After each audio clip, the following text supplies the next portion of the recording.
Hi, this is Scott from LStack.com.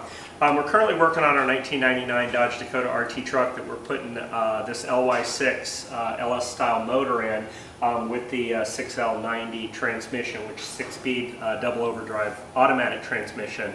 And the truck-based LS motor makes 386 horsepower, 390 pound-feet of torque with the truck manifold and as it's currently set up. I got started this morning and I took all of the accessories, hoses off of the truck. There's oil cooler, coil packs, AC alternator, starter, power steering with hoses, and all of the associated belts and hoses, covers, and everything. Took it all off. I want to break the motor completely down and take a look at it. From what we understand, this truck had 103,000 miles on it, and this transmission, engine, ECU, the wireless gas pedal module, the O2 sensors, map sensor, everything came with this as a complete pull-out unit, and it all arrived in good condition from what we understand. But before we put it in the truck, we are going to go ahead and take it apart. The intake manifold itself is the truck style manifold. I've already taken that off, and I've taken time to tape up the intakes to keep anything from falling inside. So coming around, the first thing I did after I got all the accessories off was I took a look at all the plugs. Plugs will usually give you a really good idea of whether they're original, which they were, and also the way that the cylinders burned. Any bad cylinders would have shown themselves in the coloration of the plugs, but they were all nice, beautiful tan. This motor seemed to run really, really well when it came out. I'm going to go ahead and remove all the plugs because I want to turn the motor over by hand. I've actually done this already, and the reason I do this is because it was shipped with no oil at all in it, and I wanted to get an oil sample. So what I did was I took some inexpensive Walmart oil and I put 5 quarts of oil in it, and I grabbed a hold of my ratchet and I went onto the crank pulley and I started to turn the motor over until I could see oil coming up and through the motor, and that works oil through all the gears, bearings, and passages. And then I drained some oil out, and I took a sample from that and I sent that off to Blackstone Labs because I want to have the oil tested to see if I can get an idea of the wear on this motor before I put it in the truck. If it's got significant bearing wear or any issues, it'll show up and I'll take time to take it apart and find out what the problem is. From what I can tell, this motor looked very, very clean, and I was pretty happy with the way it looked. There was something very significant about the motor though. When I was doing this, I can hear, if you take a close listen, you can hear something rubbing.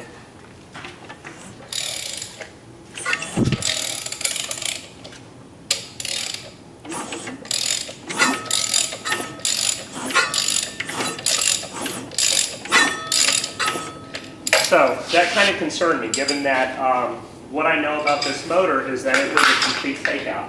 The reason I believe that is because in the same writing, we've got the identifier that the salvage yard used on the ECU, the transmission, and the back of the head right here. It's all in the same writing, all in the same pen with a matching number. So I started hearing this noise as I'm cranking the motor over, and I'm wondering what this is. Initially, it kind of sounds like a hollow sound. I wasn't real sure. I took a look at the oil pan down here, and it almost looks like there's a dent in here from where the crate collapsed that might have pushed the oil pan up against the windage tray, and that may be what's rubbing.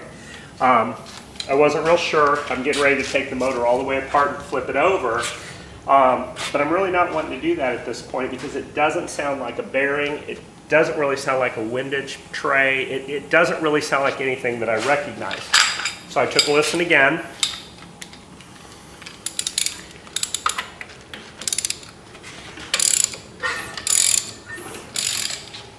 And it still concerned me. So I came over here to take a look at getting the transmission off the back of the motor so I could put it on an engine stand and work on it. And the starter was loose. It was just barely hanging by the bolts. So I thought, well, that's interesting. Maybe they've swapped out the starter with a, and sold it and just put a junk starter on it and make a couple $100 off of me. But I had the starter tested and the starter worked out fine. But it was loose and the cover's missing. So when I went to find the bolts that hold the flex plate and the torque converter together, there aren't any. So it turns out the noise is that the torque converter to flex plate bolts are missing, and the noise you're hearing is the torque converter and flex plate spinning on each other, which would have been a real hassle had we put this motor all the way in the truck and not realized that, because we would have started it up, not been able to pull it forward, and we would have heard this screeching noise, and it probably would have taken a minute to figure this out, and it would have already been all buttoned up inside the truck. So I'm glad I heard it. I'm glad I found what the problem was. So that's just a little bit of a warning that when you buy these motors, you're buying whatever you get. Now my belief is they probably had to take the two pieces apart in order to get it out of the vehicle, whether it was wrecked, crushed, or maybe they didn't have a lift big enough, whatever. And when they put it back together, they just simply forgot the bolts. It would have been a real problem. So I'm glad I found it, and I'm going to fix that. But let's go ahead and talk about the motor itself. Since I'm not at all concerned anymore about the problem, I've ordered the bolts, and they will come in, and I'll put them in, and everything will be fine. The motor itself, if you take a look at these intake ports, these heads that come from the factory have enormous flow. When you compare that with a stock Magnum motor, the intake ports are significantly different. These intake ports flow well over 350 cubic feet per minute. They can make tremendous amount of horsepower. They're all aluminum. They have a great cooling system in them, so they hardly ever have any trouble with overheating or cracking. And the intake ports themselves look clean, except for a little bit of oil residual sitting down inside the intakes. But 100,000 miles, I mean, I'm not at all surprised. This is exactly the way this was when I took the intake off. It's that clean. I do want to show you a couple things about the motor. I've never worked on an LS motor before. I've always worked on Dodge Magnums and other cars, but never an LS motor. These motors are a pleasure to work on. When you take the valve covers off, there's 4 of these valve cover bolts that have a sleeve that hold them into the head. And they're completely aluminum, of course, very clean design. And they've got these really neat roller rockers that are lightened. So when you compare that to what you normally know as a Magnum rocker, which is a stamped steel, very, very heavy construction, they come with beehive springs.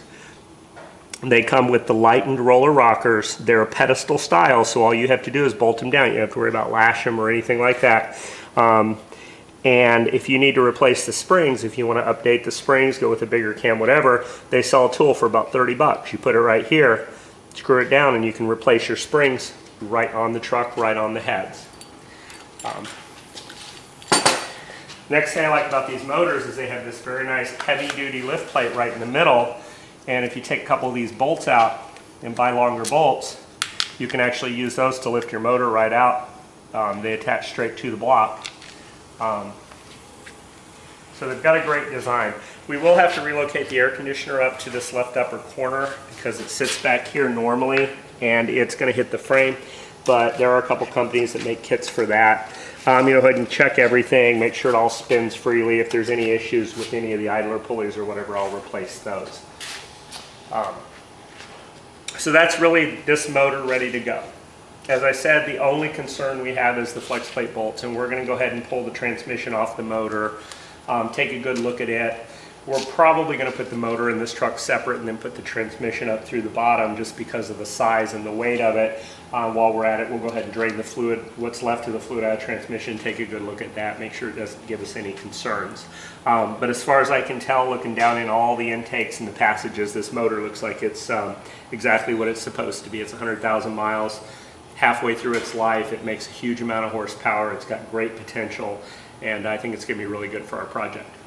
So we spent the rest of the day, we moved on over to the truck itself, and we took our plastic block that we got from Van Pelt Sales. They make replica blocks of all different types of motors, and we took time to fabricate the brackets for this motor, and it now sits in the truck exactly the way it should. If you notice, what this design is going to use is exactly what we thought it would be. It's just a simple adapter plate that's going to be a 1/4 inch thick steel. It's going to have studs that go directly through with retaining bolts and lock washers to the original motor mounts that come with the truck. The original purchase will be retained, and the adapter plate will attached directly to the block of the motor. Every LS has the same exact attachment point, so no matter what LS motor you get, your original motor mounts will adapt with our plate to an LS style motor. The only thing we found are there are a couple of different castings, and you might have to grind off part of the casting in order to get the adapter plates to fit correctly. We didn't have that trouble with this one, but taking a look at the other one, the truck has a couple of bosses on it that the car version doesn't, and they'll probably have to grind those down a little bit, but they don't really have a purpose, and so there's no reason why they can't go away.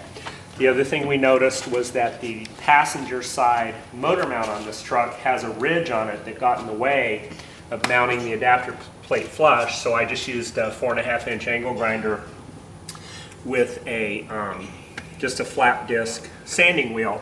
In about 10 minutes I ground that down smooth, so it made the motor sit a lot better in the truck itself. We've had this motor in and out 2 or 3 times. We're real happy with the way it works.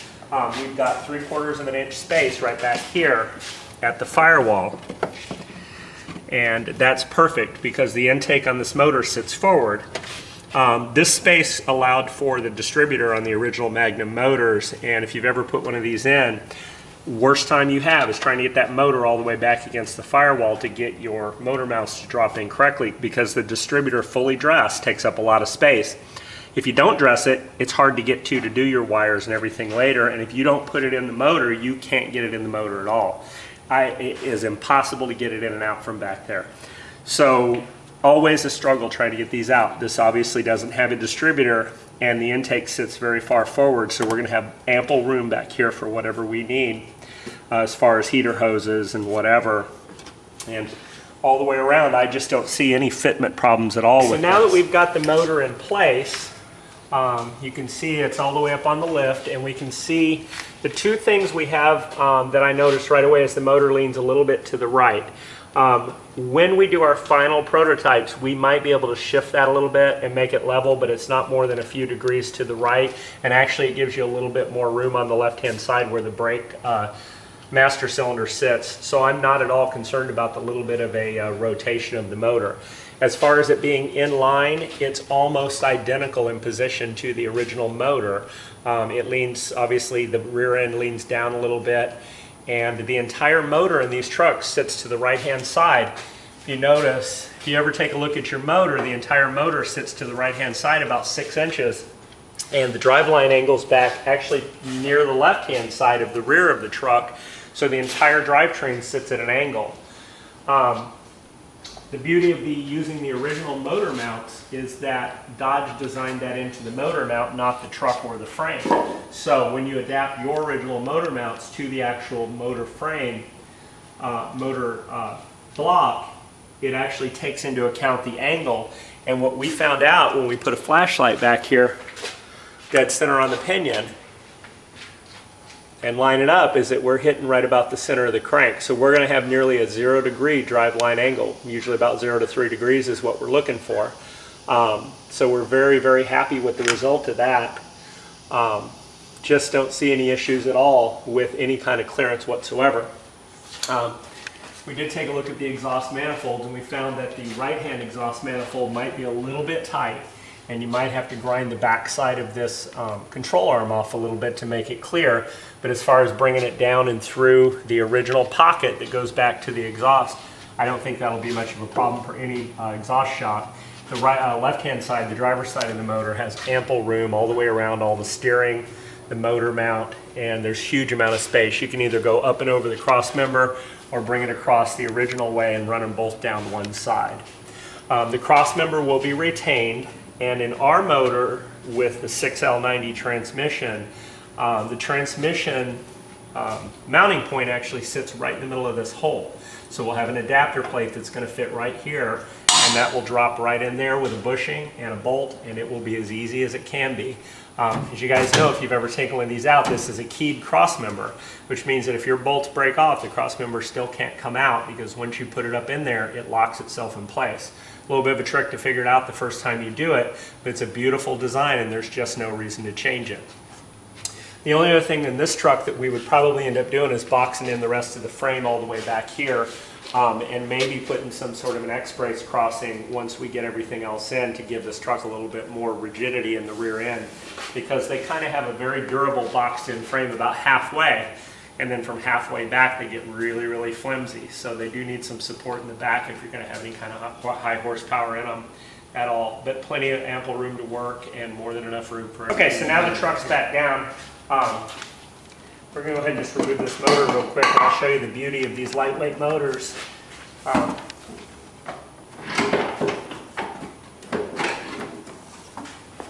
You just take it out, catch it, set it on the table, do what you need to do with it. I'm actually going to change the width of both of the adapters one more time. I'm going to narrow them a little bit, probably set the motor about another ½ inch down in the frame itself, since we have so much room underneath it. And that'll be the end of the prototyping, and that will go off to the CNC shop to be cut into parts for you guys. So that's it. That's how we're doing on our project up to this point. If you guys have any questions, visit our website. Feel free to ask on our blog, read our blog, or ask on our discussion forum. But in the meantime, we are moving right along with our truck, being ready to drive in about another 2 weeks, I'm going to say. If everything goes well, we should have videos of it driving here very quickly. So visit our site, lsdac.com. Okay, thanks.